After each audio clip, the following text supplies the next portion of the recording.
Salut à tous, c'est Lucas pour le chantier La Vivacia. Donc, ce coup-ci, encore un épisode sur les rabots. Il y en aura encore une paire, mais cette fois-ci, c'est un sujet que je voulais aborder qui est assez important aussi, surtout pour les gens qui commencent à s'équiper. Jusque-là, je vous ai présenté des rabots qui sont franchement chouettes, mais qui sont franchement chers aussi. Faut bien l'avouer, la qualité a un prix. Euh, Moi, quand j'ai commencé, j'ai pas eu ces rabots-là, les Veritas, les Nielsen et tout ça. J'ai commencé avec des rabots que j'ai pu trouver d'occasion. Déjà parce qu'en général, on commence, on se demande si ça va nous plaire, si c'est vraiment la direction dans laquelle on veut prendre. Enfin, pour un tas de raisons, dès le départ, personne n'investit vraiment énormément d'argent, quoi. Donc en fait, je vais vous parler un petit peu des vieux rabots, de comment les choisir, comment les restaurer quand on a besoin, et quel point il faut faire attention au moment de l'achat, quand on peut. La plupart de mes rabots, je les ai achetés sur le Bon Coin. J'en ai acheté un petit peu aussi dans les brocantes, mais c'est quand même le mieux de pouvoir les voir et de pouvoir les démonter pour pouvoir voir. Souvent sur le Bon Coin, le vendeur va prendre des photos qui les place sous un angle le plus avantageux possible, c'est normal, hein, il est là pour vendre.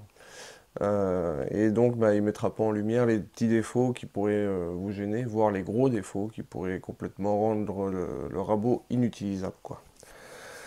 Donc, en fait, un rabot, quand on en achète un, il faut faire attention à plusieurs choses. La première chose très importante, c'est qu'il faut absolument que les semelles, le bâti ne soit pas cassé. Donc déjà dans un premier temps, c'est très important. Ça paraît bête, mais il ne faut pas qu'il soit cassé, qu'il y ait de traces de soudure, parce que parfois certains les ressoudaient. Parce que ça voudrait dire qu'à mon avis, il y a peu de chances qu'il soit bien droit. Donc, il faut voir si c'est bien plan. Mais bon, en général, ça, on peut le voir que sur un marbre avec du papier à poncer. Et quand on est sur une brocante ou sur le Bon Coin, encore pire, ça c'est impossible à voir. Bon, il faut essayer de voir l'état général, etc. Mais bon, quoi qu'il en soit, j'ai envie de vous dire, l'achat d'un rabot d'occasion, c'est généralement, dans 90% des cas, c'est un peu un pari. Il faut accepter qu'il y ait de bonnes chances bah, que, qu'on mette de l'argent, qu'on jette de l'argent par les fenêtres. Ou qu'il y ait un très très très gros travail pour réhabiliter le rabot. Bon, en général, on essaye d'éviter les sous-marques de rabots. On essaye d'éviter les rabots en tôle pliée, enfin les trucs un peu trop frêles qui n'ont pas l'air du tout costaud. Donc tout ça, on met de côté, ça sert à rien d'aller chercher des choses comme ça, on n'arrivera jamais à rien de correct avec. Quand vous le recevez, il y a plusieurs choses qui vont être à vérifier. Vous le démontez, vous démontez le groupe de coupe. Tac. Vous regardez si toutes les pièces sont bien présentes. Moi ici par exemple, typiquement, bah, il me manquait les vis de serrage du contrefer. Là je viens d'en remettre une que je viens de bricoler à l'instant. Pour pouvoir quand même travailler avec puis faire les premiers essais. Mais il va falloir que j'en rachète une.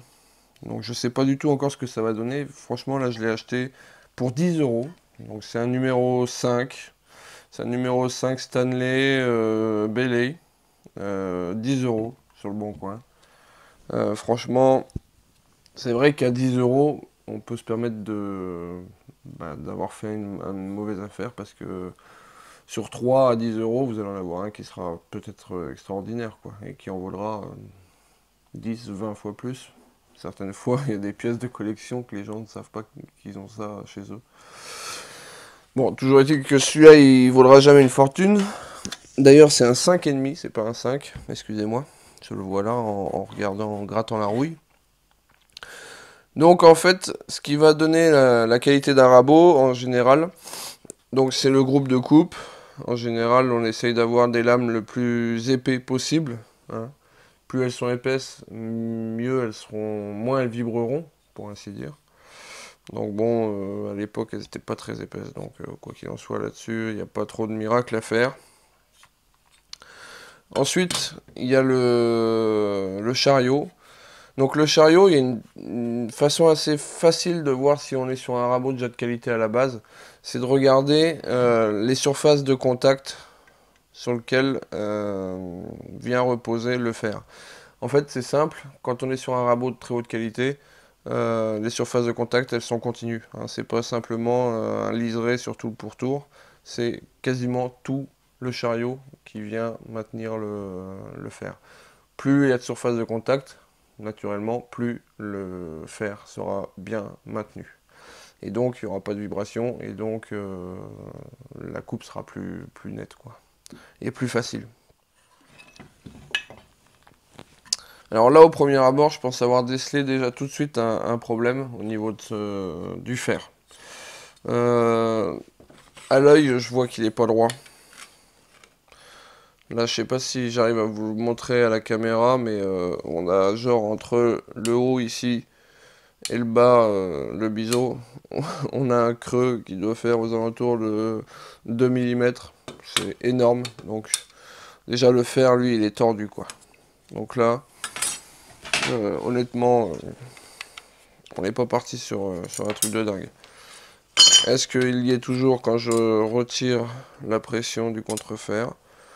Oui, il y est toujours. Donc en gros, le fer là, soit on essaie de le redresser, mais ce sera pas facile. Soit bah, on le fout simplement à la poubelle et puis on en achète un nouveau. J'ai de la chance. Honnêtement, je viens seulement de le remarquer. Mais en général, je sais que les fers de l'époque ne sont pas franchement géniaux. Du coup, j'en ai racheté un. Hop. Donc je le remplacerai par un fer Hock. Tac. Donc c'est fabriqué en France, c'est écrit dessus. Et c'est vendu par les Américains. Et en France, par contre, leur vendeur, c'est Orio, c'est la force de Saint-Jory. Sinon, on peut aussi trouver comme pour celui-ci. Donc là, on a le fer Hock. Je vais vous le déballer. Hop, alors il y a plein de trucs de coller dessus. Alors ça, c'est pas forcément génial. On verra si ça part bien. Donc on a le fer Hock. Et puis, pour cette varlope là, j'avais racheté tout un groupe de coupes. Fer et contre-fer. Chez Veritas. Donc là, on a quand même aussi un truc qui pèse lourd et qui cause. Mais on est bien plus épais par rapport à l'origine. Je l'ai plus, le groupe de coupe d'origine, mais on est plus épais et du coup, bah, la qualité est quand même, c'est quand même autre chose, quoi. Voilà. Le seul truc, c'est que, bah, par exemple, le groupe de coupe Veritas, il est beaucoup plus épais que le groupe de coupe d'origine. Du coup, il a fallu que je lime la lumière. Il a fallu que je l'agrandisse parce que même le chariot reculé à fond, bah, mon fer passait pas. Si vous restaurez un rabot, c'est la base. Il faut acheter un nouveau groupe de coupe. Alors, soit simplement le faire, soit le faire et le contrefer, mais ça, c'est quand même un minimum. Alors, pour rectifier le rabot, la semelle et le chariot qui va devoir être rectifié, le mieux, c'est d'utiliser du papier à poncer, du papier de verre, collé sur soit une plaque de marbre comme j'ai ici, soit aussi un mélaminé. Il faut que ce soit quelque chose de bien droit, justement. Il faut que ça fasse office de marbre. Donc une surface absolument droite et plane. C'est ça qui servira de référence et c'est ça qui va redresser votre rabot. En papier à poncer, selon le travail qu'on a à faire, on peut commencer avec du 80. Moi j'ai là du 80, j'ai du 180 et là j'ai du 500 pour finir si au besoin. Ça sert à rien de prendre plus grossier, après on va faire trop de marques et après pour les effacer sur des grains plus fins ça va être très long. En général ces trois grains là suffisent, par contre le mieux c'est d'avoir une surface de papier à poncer égale ou supérieure à votre rabot.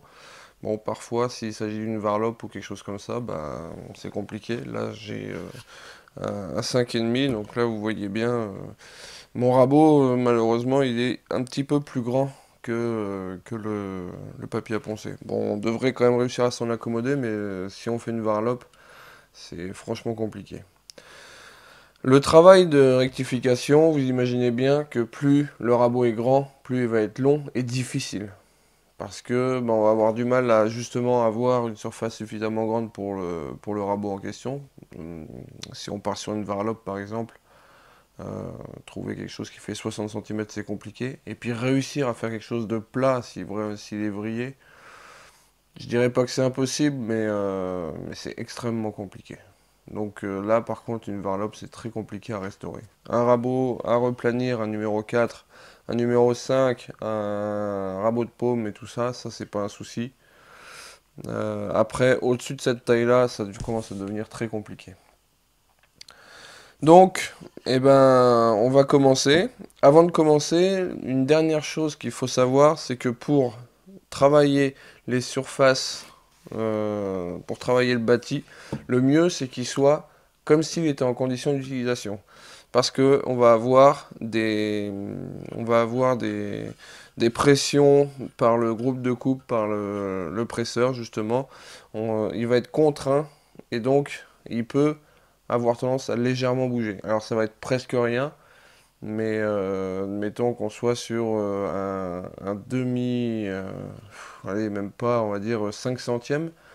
Bah 5 centièmes, ça va vous poser un vrai problème si ça se trouve aux alentours de la lumière.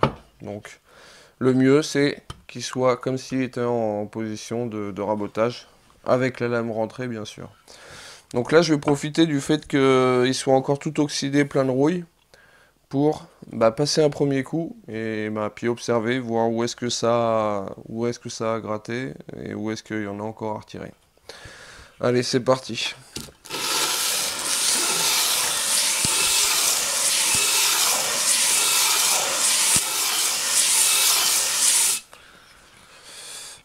Alors voilà. Eh ben écoutez, c'est franchement une surprise, je vous promets.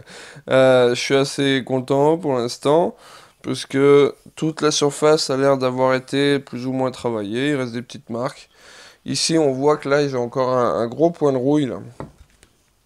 Là, ça n'a pas été travaillé, à mon avis, il y a dû avoir un jour un accident ici, il doit être légèrement reculé. Vous pouvez ne pas avoir rectifié toute la semelle, mais l'important, surtout, c'est d'avoir le pourtour du rabot. Et surtout, d'avoir le pourtour de la lumière. C'est à cet endroit-là que le bois va être plaqué par la semelle et donc qui va faire son travail pour éviter qu'il soit arraché au moment de la coupe. Si ici, on n'est pas bien plat, c'est même pas la peine. C'est même pas la peine puisque là, vous allez faire des arrachements, vous allez avoir des vibrations. C'est franchement horrible. Donc il faut la grande surface, justement, qui servira de surface de référence, et aussi le tour de la lumière. Si par exemple ici on était creux, c'est pas très grave. Voilà. S'il manque un petit coin comme là, c'est encore pas très grave. Mais il faut essayer d'avoir au moins une bonne partie du pourtour et cette partie-là. Donc là on va travailler encore un petit peu.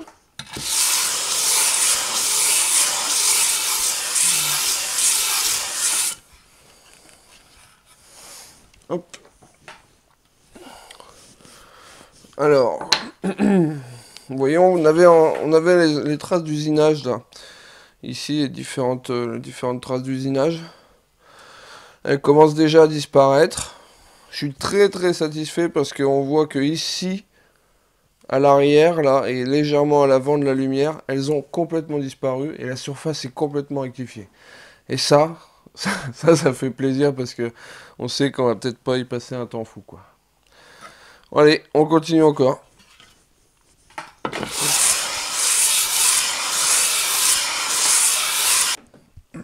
Je suis arrivé à quelque chose de pas mal acceptable, voire plutôt bien. Toute cette partie-là est vraiment rectifiée. Le devant de la lumière aussi. Ici, j'arrive à avoir mon pourtour. Et là, il me reste quelques petites traces d'usinage ici et là. mais j'ai quand même des surfaces d'appui qui sont bonnes. Donc je m'arrête là pour la semelle, ça sert à rien de l'avoir à fond. Là, c'est pour l'utilisation, c'est pas pour la beauté qu'on travaille. Là, on est sur une bonne utilisation. Donc on va s'arrêter là. En tout cas, pour le papier 80, pour le gros travail de rectification. On va maintenant rectifier les joues. Donc la première chose à faire avant de voir si on veut vraiment s'agacer à faire ça, c'est de regarder si elles sont bien d'équerre à la semelle. Donc là on est bon, on va pouvoir rectifier. C'est pas typiquement sur un numéro 5, un 5,5, c'est pas ce qu'il y a de plus important de rectifier la semelle, les joues. Donc on va y passer un petit peu dessus, mais on va pas y passer un temps fou. Voilà. Voilà, bon, l'arrière est pas tip top, mais j'arrive à voir le pourtour aussi. Je pense que je vais m'arrêter là pour celui-ci. Voilà, je vais m'arrêter là pour la passe 180. Encore une fois, je le répète, selon moi, les joues, c'est pas fondamental. C'est très pratique quand on veut recaler. Mais il y a peu de cas où on a vraiment besoin d'avoir des joues bien d'équerre et bien rectifiées. Donc là, elles sont plutôt bien.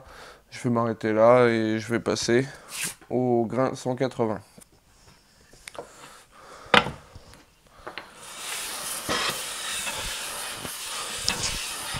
Je sais pas si vous allez réussir à voir sur la caméra. Là, on commence vraiment à avoir une semelle vraiment propre là. Bon, on va mettre de côté ces deux premiers grains. Là, on va passer sur un grain 500. Bon, c'est pas forcément nécessaire. Honnêtement, c'est du luxe de passer un coup de grain en 500. C'est vraiment pas nécessaire. Moi, je le fais, c'est pour avoir un rendu le plus lisse possible, pour justement avoir le moins de frottement possible et que le rabot glisse bien sur la surface du bois. Alors, pour le corps du rabot, le travail est fini. On peut aller plus loin, pour ceux qui seront vraiment perfectionnistes, qui voudront quelque chose qui ait un aspect uniforme. Maintenant, on est sur de l'ordre que de l'aspect. Au niveau de l'utilisation, là, on est prêt, le fût est prêt pour l'utilisation. On va passer au deuxième point très important. Donc on va passer au chariot, pour ça on va le démonter.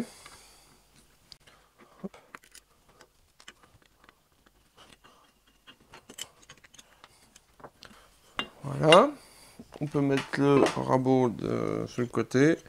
On va retirer cette vis là. On met toutes les vis dans un coin.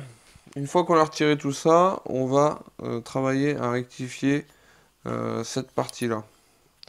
Donc pour la rectifier, il faudra faire attention à ne pas toucher le mécanisme de réglage latéral et le mécanisme d'avance. Donc il va falloir un petit peu tourner autour. Allez, c'est parti.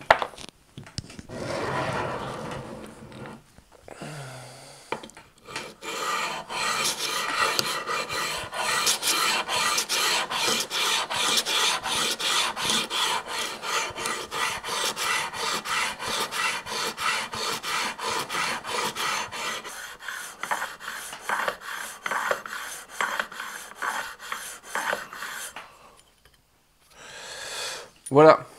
Alors, le chariot, lui, est rectifié.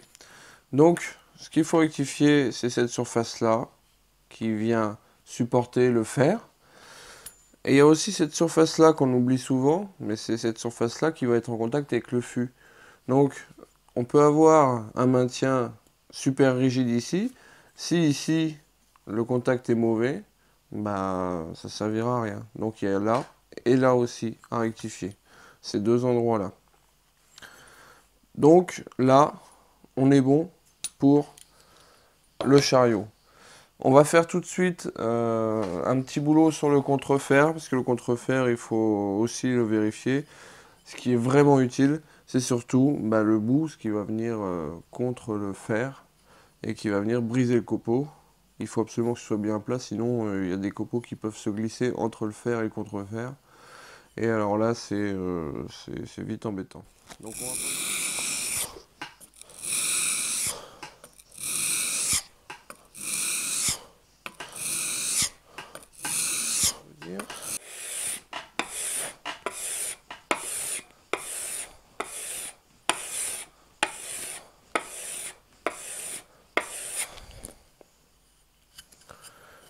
Hop, là on a un petit morphile.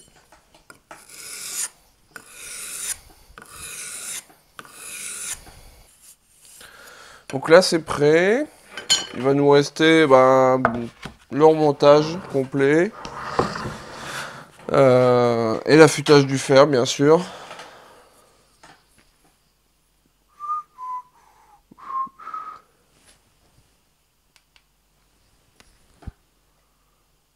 Oups.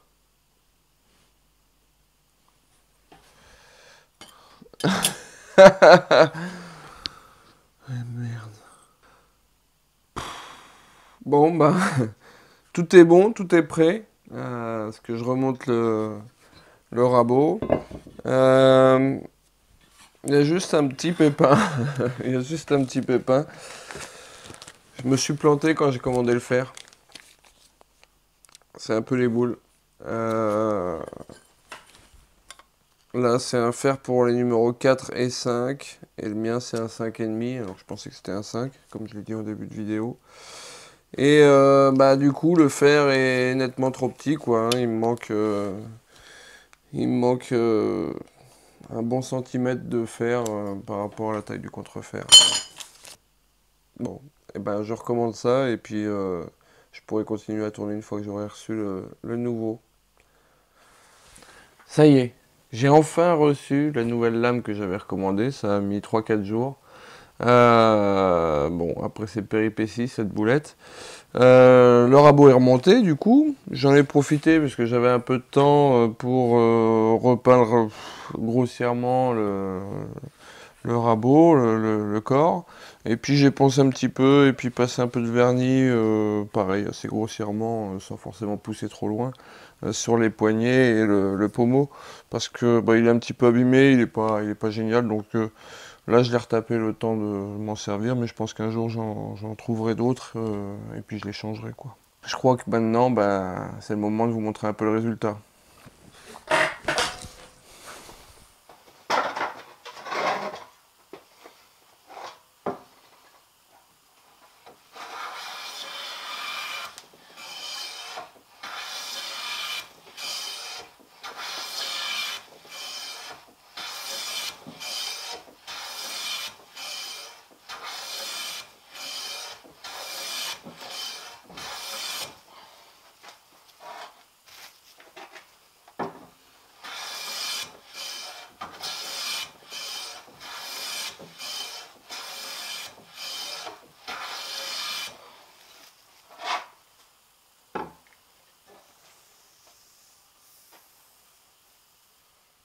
Bon, je crois que vous avez vu, hein, le résultat est quand même franchement pas mal du tout. Hein. Euh, Là, je peux pas vous le montrer, mais la surface est franchement belle. On a un miroir quand on le reflète à la lumière qui est joli et tout ça. On a une finition là tip top. Il n'est pas parfait, mais pour un rabot à 10 euros pour le rabot plus 40 euros, 35 euros pour la lame. Franchement, ça fait quoi? Ça fait du 50 euros le rabot. C'est quand même pas mal du tout. Maintenant, je le répète encore une fois, restaurer un rabot, c'est un pari. Donc, parfois, on perd, quoi. Moi, ça allait, par exemple, que j'avais une vis de contrefer qui traînait parce que j'avais un autre rabot qui traînait, que j'ai piqué dessus. Vous voyez, si je veux qu'il soit vraiment propre, il va falloir que je change les poignées. Donc, soit les refabriquer, soit, pareil, les piquer sur un autre rabot. Donc, ça demande un petit peu de pièces de rechange et tout ça, quoi. Euh, et ça reste un pari, comme je le dis. Moi, je trouve ça très intéressant de retaper des vieux outils quand on peut pas trouver dans le neuf, ou quand, comme je disais, on n'a pas les moyens de s'acheter un rabot neuf, hein, parce que ça coûte un bras. Mais quoi qu'il en soit, l'achat d'un rabot neuf, c'est pas un pari. Euh, c'est un rabot neuf, le fabricant vous garantit une qualité qui est quand même convenue selon le modèle et la gamme que vous allez prendre, ou la marque, mais vous savez ce que vous allez acheter, quoi. Alors, je vais faire une toute petite parenthèse ici pour l'achat des outils. Moi, je pars du principe, en achetant des outils neufs, et en achetant des outils neufs de grande qualité, j'ai fait ce choix-là. C'est très simple, la raison, en fait. C'est que quand on a le meilleur outil qu'on peut avoir, et que le résultat n'est pas au rendez-vous quand on s'en sert, c'est que forcément, le problème vient de soi. Ça vient du geste, ça vient de la façon de s'en servir, de la façon de le régler, mais en aucun cas ça vient du rabot. Donc, on avance en faisant un travail sur soi-même, en fait. Alors que quand on a un rabot moyen, on peut toujours se dire que c'est la faute de l'outil, c'est la faute du rabot. Et c'est parfois aussi vrai, puisque c'est parfois la faute de l'outil qui fonctionne pas bien.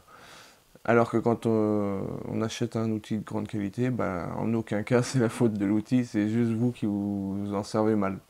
Donc là, ça met un petit coup, mais, mais ça pousse un petit peu à s'améliorer. Voilà, la toute petite parenthèse sur l'achat des outils est terminée. Je vous remercie encore d'être si nombreux à regarder cette série sur les rabots. Je suis super content, je vais continuer, j'ai encore plein de choses à vous expliquer et puis à vous montrer si ça vous tente. Si vous avez aimé les vidéos, n'hésitez pas à vous abonner, à liker, à commenter, ça fait toujours plaisir. Et puis je vous dis à une prochaine fois. Allez, salut!